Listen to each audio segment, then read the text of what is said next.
Chosen one, lock every part of your attention onto this message right now. That thought telling you this moment doesn't matter. Silence it. What I'm about to say has been building toward you for longer than you realize. The enemy has been working overtime this week for one reason, and one reason only. He knows that today is the day the silence finally breaks. It all ends now. The confusion, the half-answers, the feeling that something massive is being hidden from you just out of reach. But hear this clearly, because this is the part that matters most. It's not ending because of chance. It's ending because of what you have done, because of the prayers you prayed in rooms where nobody was watching, because of the mornings you showed up when everything in you wanted to stay down. Think back to that moment this week when you almost stopped asking, when the question felt too heavy and the silence from heaven felt too loud, and you nearly convinced yourself that maybe you weren't meant to know. You didn't know it then, but that moment of almost giving up was actually the final act that unlocked this. That wasn't weakness. That was your hand on the door. You did not find this recording by accident. The algorithm did not bring you here. God did. This is a divine appointment that was written before you ever knew you needed it. You are standing at a threshold right now, and on the other side of it is everything you have been circling without knowing the full story. Stay through every second of this message, because in the next few minutes, I am going to hand you the full verdict.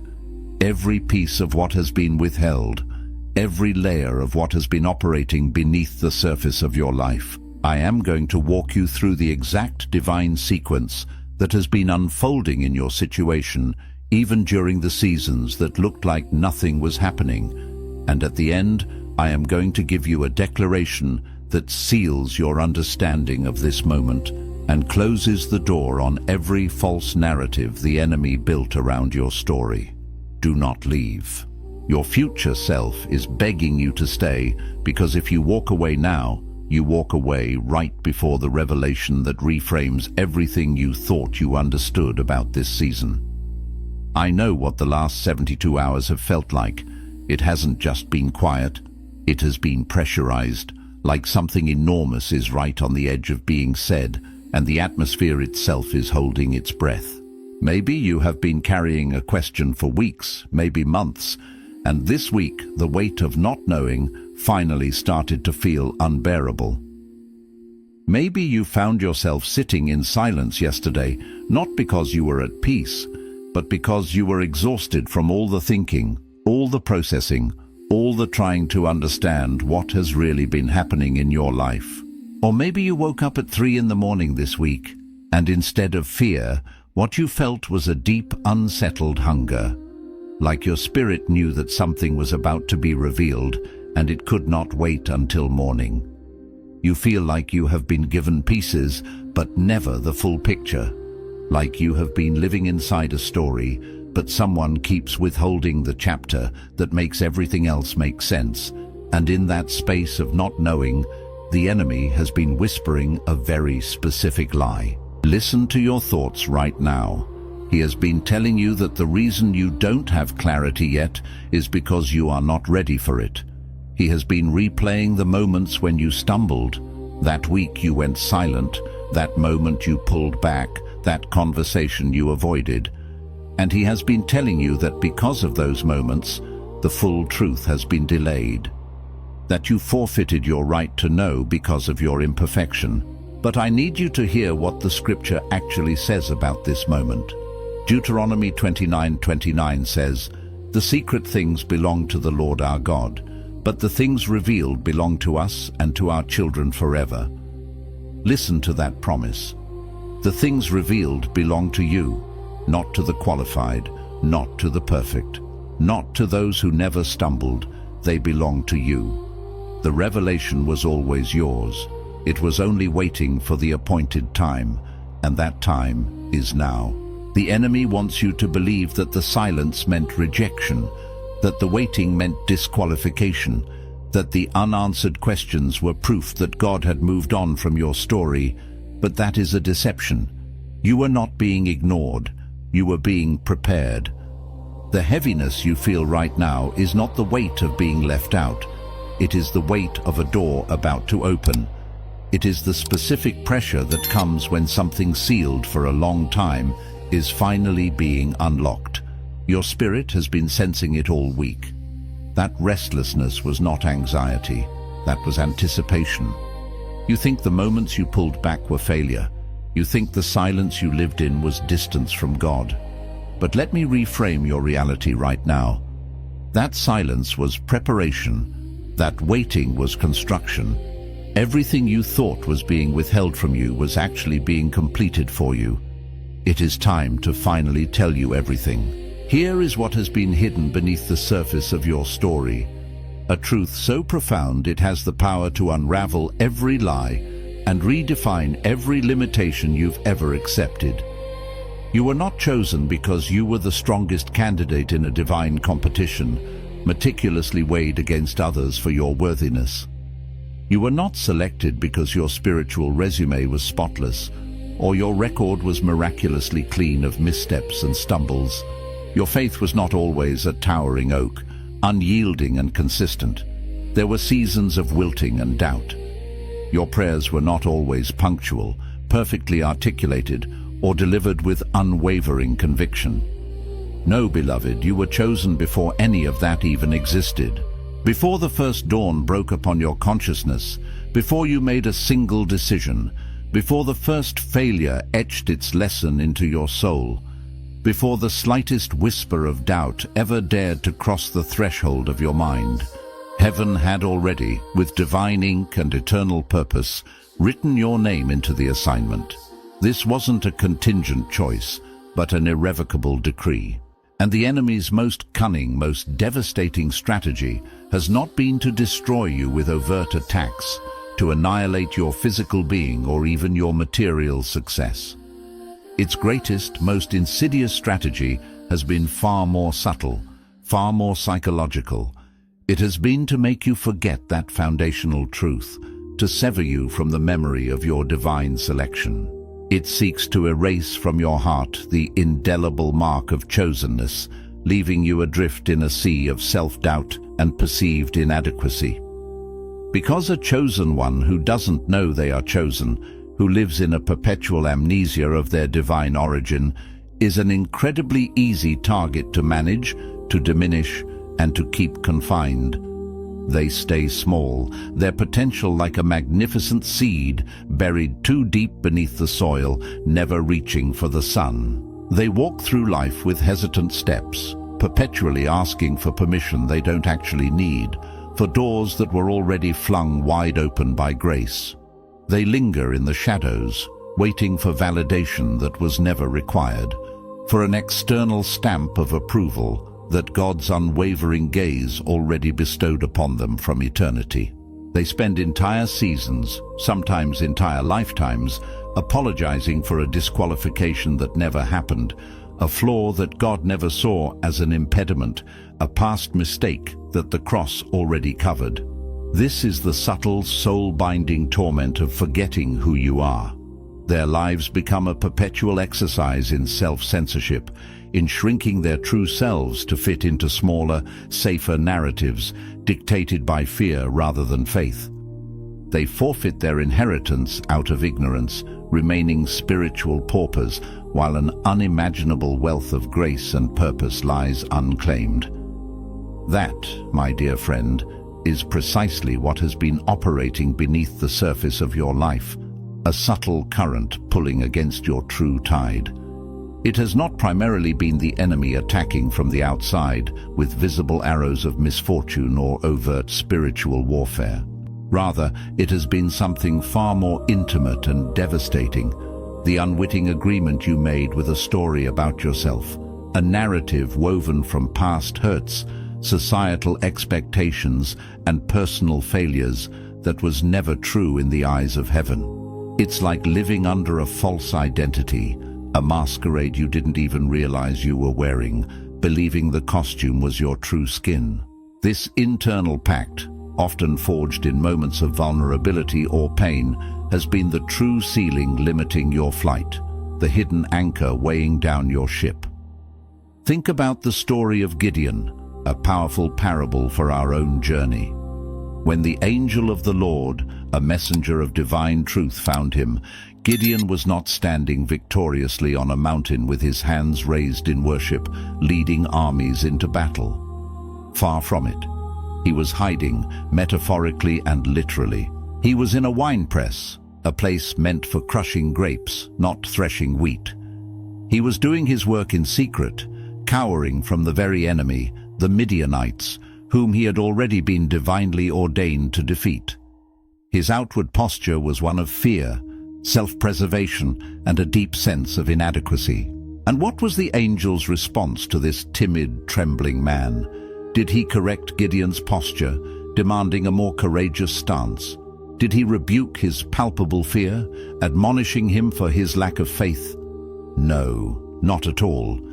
The divine messenger, seeing beyond the fragile human exterior, pierced through the layers of fear and circumstance and declared with unwavering authority, "The Lord is with you, mighty warrior." He called Gideon what heaven already knew him to be, not what his current circumstances, his personal fears, or his self-perception had told him he was. God, through his messenger, spoke directly to Gideon's identity, to the true essence of his being, before he ever addressed Gideon's situation, before giving him a strategy, before asking him to move a single step. And that, my friend, is exactly what is happening in this very moment with you. Heaven is bypassing your present struggles, your visible limitations, and speaking directly to the seed of greatness, the blueprint of your divine purpose already planted within you. Your situation, with all its complexities, its challenges, its visible and invisible battles, has not been the primary, most pressing conversation in the heavenly realms concerning you. No, heaven's gaze, in its infinite wisdom and boundless love, has been fixed squarely upon your identity.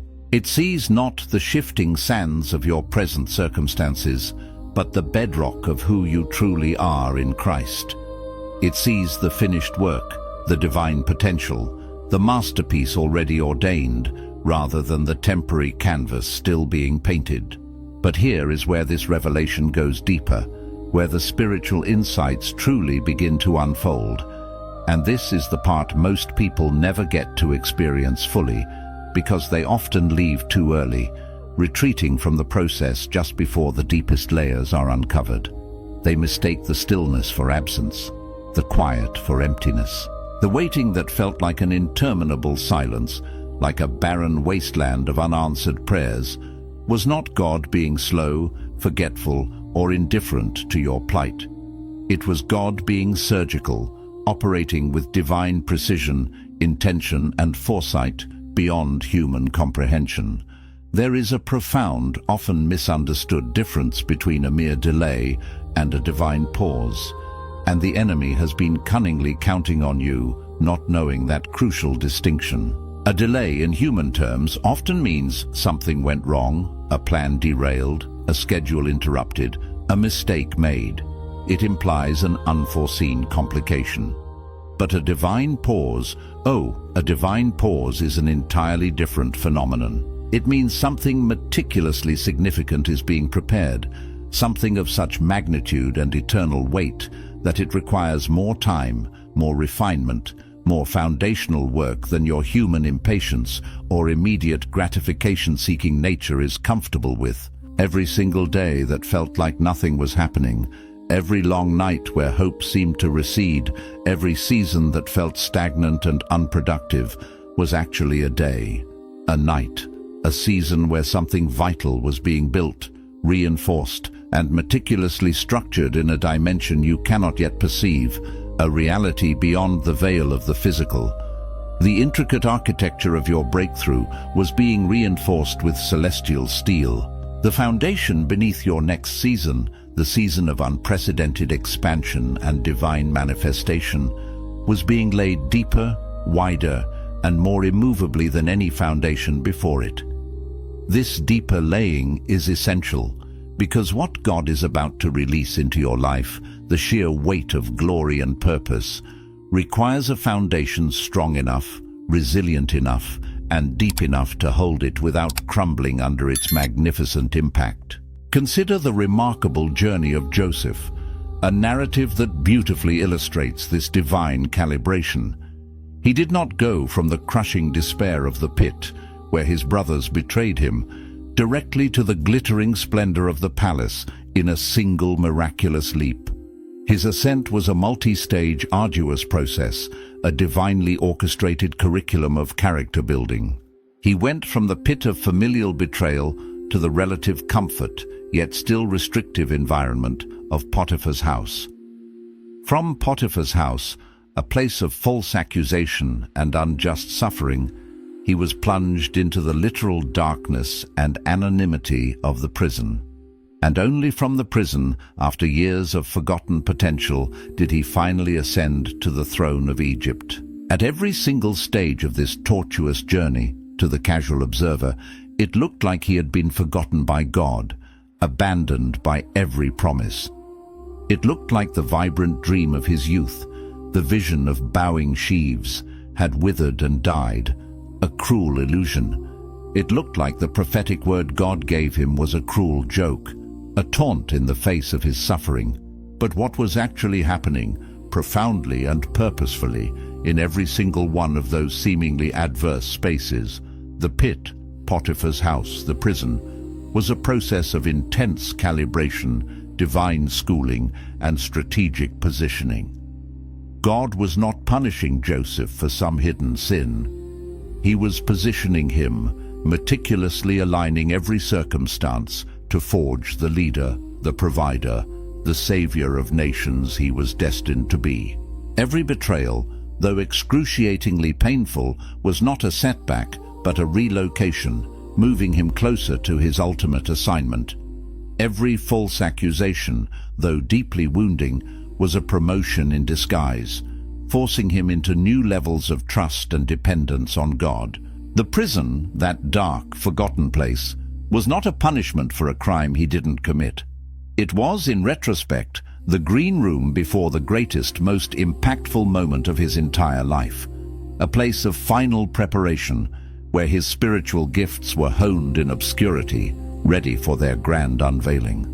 And what's coming next for you, in your own unfolding story, will likely surprise you. It always does, because God's ways are always higher, more imaginative, and more profound than our limited expectations.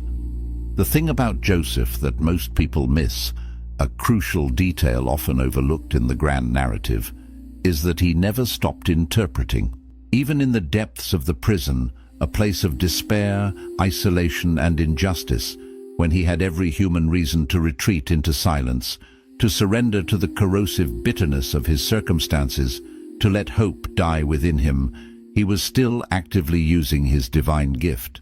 He interpreted the butler's dream. He interpreted the baker's dream. He kept functioning, kept serving, kept exercising his spiritual purpose, even in a place that had absolutely no visible connection, no apparent pathway to his ultimate destiny or the fulfillment of his childhood dreams. And that consistent, unwavering obedience in the hidden place, that faithfulness in obscurity, that quiet cultivation of his gift, even when it seemed pointless, is precisely what the cupbearer remembered 2 long years later, when Pharaoh, at the pinnacle of his power, desperately needed someone who could hear directly from God, someone who could unravel the mysteries of the unseen. You, my beloved, have also been in a hidden place, a season of obscurity, quiet growth, and perhaps even perceived abandonment. And I need you to hear this truth with every fiber of your being. You have not stopped functioning in that hidden place, far from it. The prayers you prayed in private, whispered into the silence of your room when no one else could hear. The worship you offered in quiet moments, when no human eye was watching, when no applause was sought or received. The difficult internal decision to keep believing, to cling to hope, to trust in an unseen hand when every external sign, every logical indicator, Every cynical voice told you unequivocally to stop, to give up, to surrender to despair. That, my friend, was you interpreting in the prison. That was you staying faithful to your gift, to your calling, to your divine purpose, in a season that felt overwhelmingly like abandonment, like forgetfulness, like a cruel detour. And heaven remembers. Heaven meticulously records and cherishes every act of faithfulness in the secret place. Heaven does not forget what happens in the hidden place, for it is often more significant than what unfolds in the spotlight. Because the hidden place is not outside of the story of your life. It is not merely a pause or an interlude. The hidden place is, in fact, where the most crucial, most transformative chapters of your story are actually written, forged in the fires of unseen devotion and unwavering trust. It is the crucible where character is refined, where the seed of destiny germinates in the fertile darkness, preparing for a magnificent bloom. Now, once you truly understand that profound truth, that your chosenness is inherent, that your waiting is purposeful, and that your hidden faithfulness is divinely recorded, you are finally ready for this next pivotal insight. There has been a subtle but persistent pattern operating in your life, a recurring dynamic that you have likely mislabeled, perhaps as bad luck, or attributed to spiritual attack, or internalized as personal failure. But I tell you, it is none of those things in isolation. It is at its core a cycle, and cycles are fundamentally not punishments sent from a wrathful God. They are, rather, expressions of unbroken agreements, often subconscious, that continue to dictate your reality. Every time you have come tantalizingly close to a major breakthrough, to stepping into a new season of promise and abundance, something familiar, something almost predictable, has risen up to meet you. It manifests as a nagging voice, an old, persistent fear, a deeply ingrained, outdated narrative about yourself or your capabilities. It might be a specific kind of doubt, so cunningly disguised that it sounds almost reasonable, entirely rational, even prudent. And because it sounded reasonable, because it whispered with the veneer of wisdom or caution, you respected it. You listened. You slowed down your momentum. You second-guessed yourself, allowing hesitation to creep in where conviction once stood firm. You allowed yourself to be drawn back, to go back and renegotiate with something you should have decisively left behind, a past identity or limiting belief that had no place in your future. That familiar voice, that insidious whisper, has a name. It is the voice of the version of you that the enemy desperately needs to keep alive, to perpetuate its influence in your life. Because as long as the old version of you, with its limiting beliefs, its fears, its agreement with unworthiness, is still in agreement, still exerting its gravitational pull, the new version of you, the one aligned with your divine identity and breakthrough, cannot fully arrive, cannot fully take root and flourish. This is precisely why your breakthrough keeps approaching, drawing near like a wave on the shore, and then, almost predictably, retreating, pulling back from your grasp. It is not fundamentally the enemy holding it back from the outside, deploying external forces to block your progress. It is, more often than not, an internal agreement, a subconscious pact with a past self that keeps inviting the old season, with all its familiar constraints and discomforts, back in just as the new one is trying, with divine intention and quiet power, to take root within your spirit and manifest in your reality. The key to breaking this cycle, to shattering the invisible chains of this agreement, is profoundly simple, yet requires immense courage and honesty. You have to name the agreement to break the agreement. You must bring it into the light of conscious awareness, articulate its insidious nature, and thereby strip it of its hidden power. So let me help you name it right now, to give voice to the unspoken contract. The agreement often sounds like this, a monologue of self-preservation masquerading as wisdom. I've seen this before, this flicker of hope, this promise of a new beginning, and it didn't work out. I've hoped with fervent expectation before and been profoundly let down. I've believed with my whole heart before, poured my energy into a dream, and it fell apart, leaving me shattered. So, this time, I'll protect myself. I'll believe a little less, invest a little less of my heart, so that when, inevitably, it doesn't happen, when the breakthrough fails to materialize as I imagine, the fall won't be as far, the disappointment won't be as crushing. Let me be unequivocally clear. That internal monologue, that self-protective strategy, is not genuine wisdom. It is a wound, a deeply ingrained hurt from past disappointments, protecting itself by cunningly calling itself wisdom. It's the scar tissue of past pain dictating the terms of your future. Faith that constantly protects itself from the possibility of disappointment, that hedges its bets against potential failure, has already ceased to be true faith in its purest form. It has tragically become management, a risk-averse strategy designed to minimize emotional damage rather than maximize divine potential. And here is a spiritual truth you must grasp. God, in His infinite wisdom and boundless power, cannot release the fullness of what He has magnificently prepared for you, the breakthroughs that will redefine your life, into hands that are already braced for it to fail, into a heart that is already prepared for disappointment. The very posture of protection, though understandable from a human perspective, creates a barrier to reception. It's like trying to catch rain in a clenched fist. The very act of bracing against potential loss prevents the inflow of what is freely given.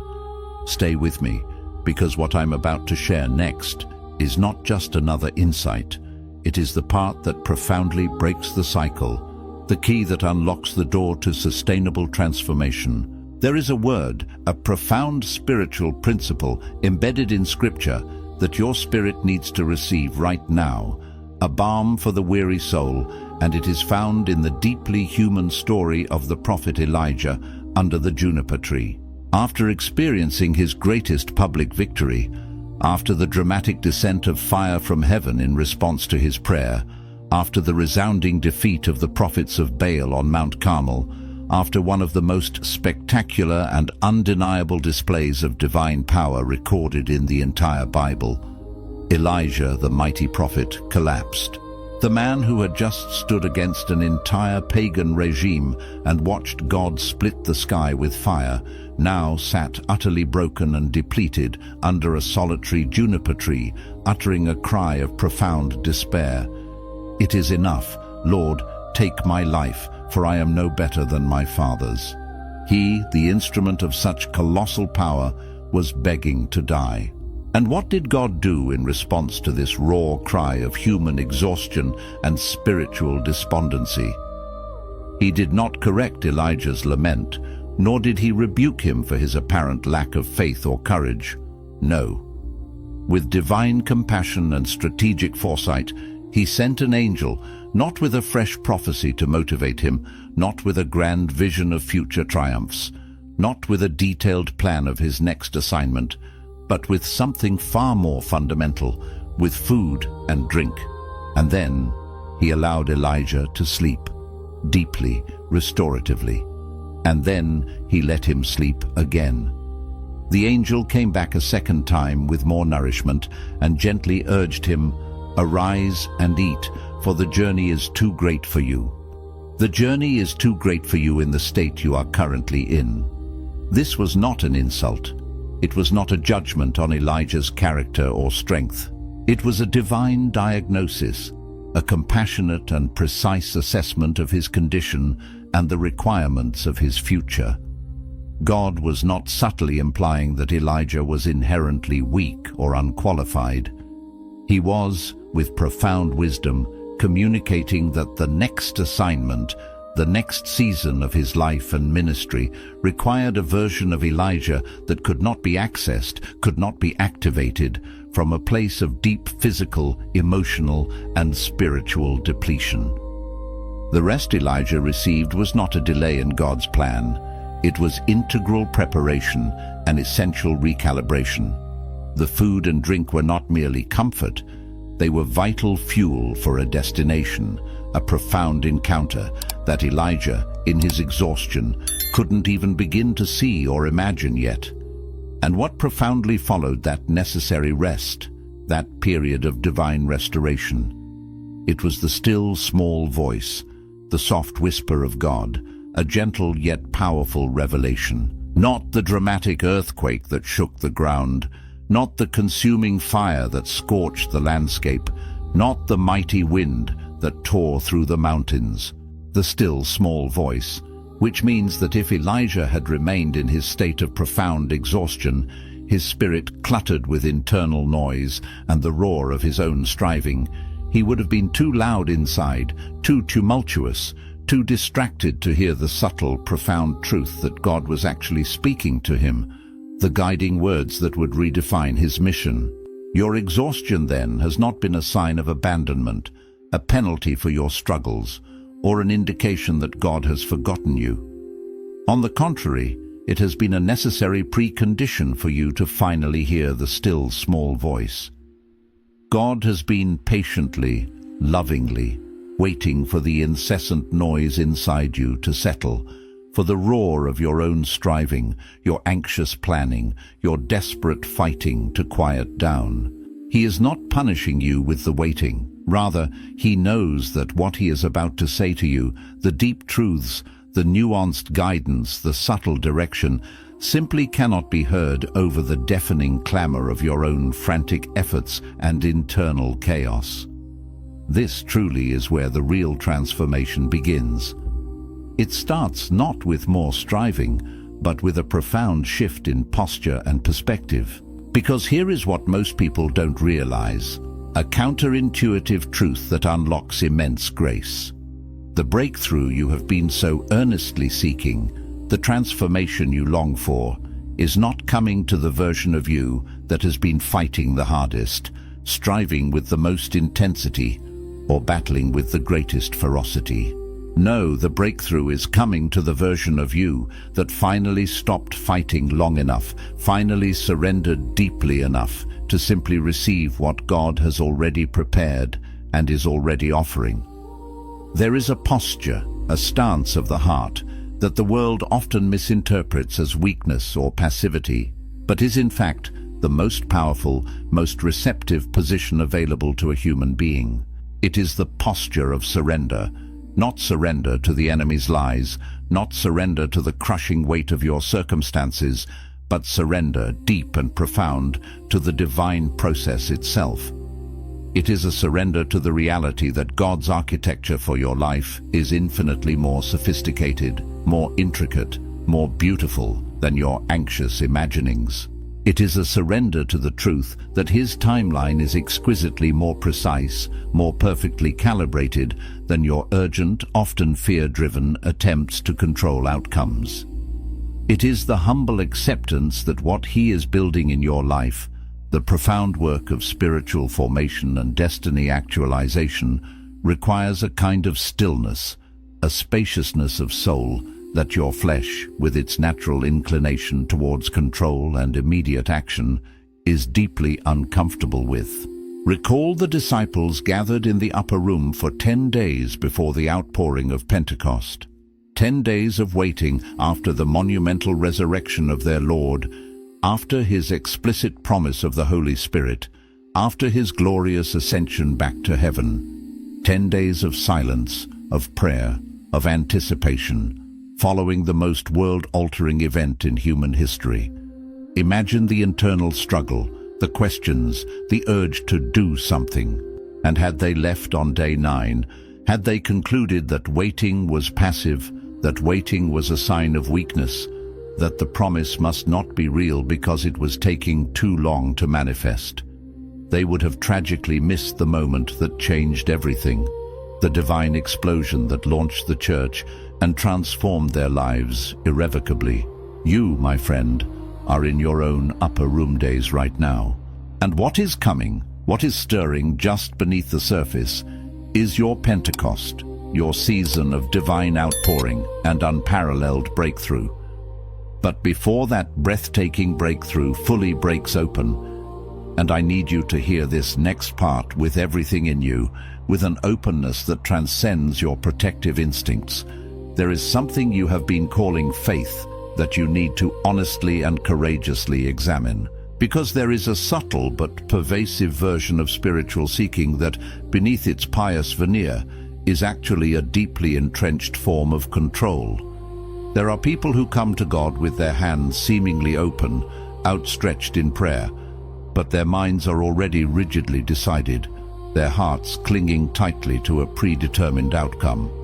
They don't genuinely seek raw, unfiltered revelation. They seek confirmation, an echo of their own desires disguised as divine guidance.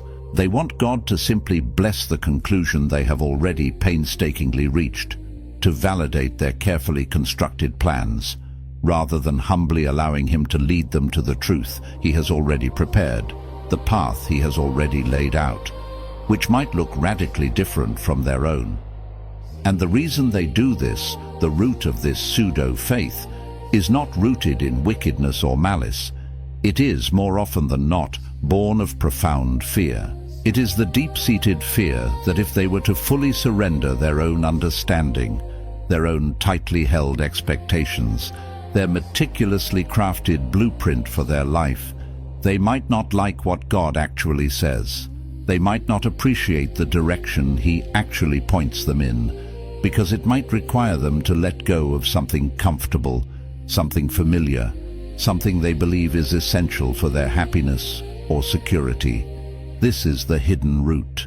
This is the thing beneath the thing, the underlying current shaping your spiritual experience. You have been diligently asking God for answers, pouring out your heart in prayer. But I invite you to consider, have you been asking from a genuine posture of radical openness, a readiness to receive whatever divine wisdom may emerge? Or have you been asking from a posture of hoping He simply confirms what you already desperately want to be true, what you have already decided must happen? Because God is not merely a cosmic validator, a celestial echo chamber for your personal preferences. He is a loving, sovereign Father who tells the truth, who speaks uncomfortable realities, even when the truth is difficult to hear, even when it requires a dismantling of your cherished expectations. And sometimes, the very silence you have been experiencing, the perceived absence of an immediate answer, has not been a delay born of divine indifference. It has been God patiently, tenderly waiting for you to be willing, truly willing, to hear something that might require you to finally let go of something you have been holding on to, perhaps unknowingly, far too tightly. He waits for your heart to truly open, to release its grip on its own finite wisdom, so that His infinite wisdom can flow in. That thing you've been holding too tightly, you already know what it is, don't you? It surfaced in your mind, a quiet knowing, just now as I uttered those words. It's the unspoken condition, the absolute outcome, the non-negotiable resolution that you keep unconsciously building your prayers around, the central pillar of your desired future. It's the outcome you've decided, without ever consciously articulating it, must absolutely happen for your life to make sense, for your story to find its happy ending. It might be a specific person, a particular door of opportunity, a certain kind of resolution to a long-standing challenge that you have quietly, subtly, almost imperceptibly made non-negotiable in your heart, without fully realizing that you have done so. You have been approaching God, in essence, praying with one hand open to receive, but with the other hand clenched into a tight fist, clutching onto your specific demand. And that internal contradiction, that profound dissonance between your open hand and your closed fist, has been creating a frequency that is not fully surrendered and therefore not fully receivable. It creates a static that hinders the clear transmission of divine grace. Let me assure you, This is not condemnation. This is not a judgment on your faith or your intentions. On the contrary, this is perhaps the most liberating thing I can possibly say to you today, because it places the power of transformation back into your hands. Because the very moment you consciously, deliberately release that grip, not on your deepest desire itself, for God delights in the desires of your heart, but on your rigid demand for a specific outcome, a particular timeline, a predetermined architecture for its fulfillment. That is the precise moment the pipeline between your spirit and heaven fully opens, unhindered and unrestricted. You can still wholeheartedly want what you want. You can still bring every deep longing, every raw ache, every honest cry of your heart before God with complete transparency and vulnerability. But the profound act of surrender, the liberating choice, is this. Not my timeline, not my carefully constructed architecture, not my human conditions for fulfillment, but your will, your sovereign way, your perfect timing, and I trust, with an unwavering faith, that your answer, your unfolding, your ultimate plan, is infinitely better than my most imaginative plan, even if it doesn't look like what I initially imagined or expected. That kind of surrender, far from being the death of your cherished dream, is in fact the very resurrection of it. It is the moment your dream is released from the confines of your limited understanding and elevated into the boundless creative power of God's perfect design. Consider the ultimate testament to this principle in the story of Abraham and Isaac. Abraham did not fully receive Isaac, the son of promise, the heir of nations, until he demonstrated on Mount Moriah that he was utterly willing to release Isaac back to God. The profound willingness to let go, to hold loosely what was most precious to him, was the precise condition under which God could finally say, "Now I know." Not, of course, because God didn't already possess perfect knowledge of Abraham's heart. Rather, it was because Abraham himself needed to know. Abraham needed to embark on that agonizing journey, to face that ultimate test, to discover for himself what was truly, deeply within his own heart. And when he discovered it, when he found, in that searing moment of ultimate sacrifice, that his grip on God, on the giver, was infinitely stronger, more foundational, and more unwavering than his grip on the promise, on the gift itself, that was the exact moment the angel intervened, stopping his hand, and the ram, the divine provision, miraculously appeared, caught in the thicket, already there. Your ram, your divine provision, your breakthrough is already in the thicket. It is already there, held in readiness in the unseen realms, meticulously prepared for you. But it cannot fully reveal itself.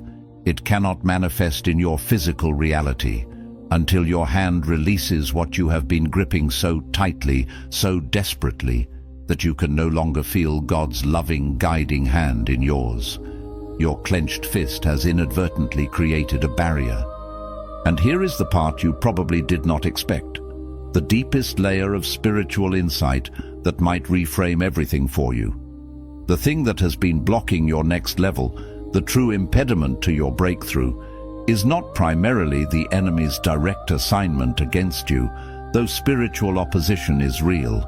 It is not your past mistakes or the shadows of your history. It is not even the people who failed you or betrayed you, or the doors that seemingly closed permanently, or the timing that never seemed to line up. While these external factors contribute to our struggles, the fundamental block is often far more internal, far more personal. It is a false definition of worthiness, a deeply flawed and painful self-concept that you constructed within yourself during one of your most painful, most vulnerable seasons, and which you have never fully brought into the light and dismantled. You decided somewhere along the way, perhaps in a moment of deep rejection that left you feeling fundamentally unlovable, maybe after a fervent prayer that seemed to go unanswered, leaving you questioning your significance, or perhaps after someone you deeply trusted made you feel less than what you truly were, planting seeds of doubt. You decided in that wounded place what kind of person, what caliber of individual, what level of perfection gets to receive what you're believing for. And without consciously realizing it, without ever intending to sabotage your own good, you meticulously built a powerful case against yourself. You became, in your own internal courtroom, both the defendant and the prosecutor, and you have been subtly, subconsciously rehearsing that limiting case every single time. The breakthrough, the promise, the next level feels tantalizingly close. You have been, in essence, praying and asking God to open the door to your destiny, while simultaneously standing directly in front of that very door, making sure it stays closed, not with malice, but with a deeply ingrained pattern of self-sabotage driven by unhealed pain. Not because you want to suffer, not because you deliberately choose hardship, but because the profound wound that meticulously built that elaborate case against your worthiness has never been fully brought into the radiant light of God's truth and healed. Because to accept the breakthrough fully, to step into that abundance and grace, would require you to wholeheartedly accept that you are indeed worthy of it. And some raw, tender part of you has not yet given yourself that radical permission. That ends tonight. The cycle of self-condemnation, the agreement with unworthiness, the refusal of self-permission that ends tonight, by divine decree and by your conscious choice. You are not waiting on God to decide if you qualify. Let that truth sink deep into your bones. God already decided. His decision was made in eternity past, reaffirmed with unwavering certainty through the sacrificial love displayed on the cross. The cross already settled it, sealed your worthiness, and forever eradicated the need for you to earn or prove your value. What you are truly waiting on is yourself. The permission you have been stubbornly refusing to give, the worthiness you have been unconsciously withholding, the full resounding yes that your spirit has been desperately trying to say, trying to release, while your unhealed wound keeps overriding it, keeps whispering doubts and fears. Give yourself the permission now, not because you have finally earned it through tireless striving or impeccable behavior, not because your record is suddenly perfect and flawless, not because everything is neatly resolved and all your questions have been magically answered. Give yourself the permission because the one who created you, who meticulously knitted you together, who knew every single chapter of your unique story before you ever lived a single page of it, looked at all of it, every triumph, every failure, every question, every wound, every hidden place, and with eyes of infinite love and unwavering purpose declared, you are still the one, you are still chosen, you are still appointed for this exact assignment. The assignment has not been transferred to another. The promise, though tested by time and trials, has not expired. And the door to your destiny, the gateway to your next season, has not been permanently closed. It has been held open. It has been held open, patiently and faithfully, precisely for this exact moment, for your moment of full, radical surrender and self-acceptance. Place your hand on your heart and speak this with me now. Let these words resonate deep within your spirit, aligning every fiber of your being with the truth of heaven. I release the grip. I release the false case I built against myself. I release the demand that my breakthrough look a certain way or arrive on a timeline I can control. I release the wound that made me feel unworthy of what God has already declared over my life. I open my hands fully. I open my heart fully. I receive the truth that the silence was preparation, the waiting was construction, and the pressure I felt this week was the door about to open. I receive my identity as it was written in heaven before I ever had the chance to question it. I am not disqualified. I am not forgotten. I am not behind. I am exactly where I need to be, in the exact moment I was created for, with the exact grace required to walk through what is directly in front of me. The cycle breaks today. The agreement with the old narrative ends right now. I step into this new season without apology, without hesitation, and without the weight of a story that was never mine to carry. I am the one God chose, and I walk forward like it. If this message reached something profound within you, something that nothing else has touched or stirred in a long, long time, do not let it end here. Do not hold this truth captive within yourself. Share it with someone who has been in their own season of silence this week, someone whose spirit is hungry, whose soul is parched for what you have just received. Because this word, this revelation, was not given to you to stay only with you like a hidden treasure. It was given to you to move, to flow, to liberate others. And as you courageously release it, as you generously share this truth with someone else, watch what God, in His boundless generosity and divine reciprocity, releases in return into your own life.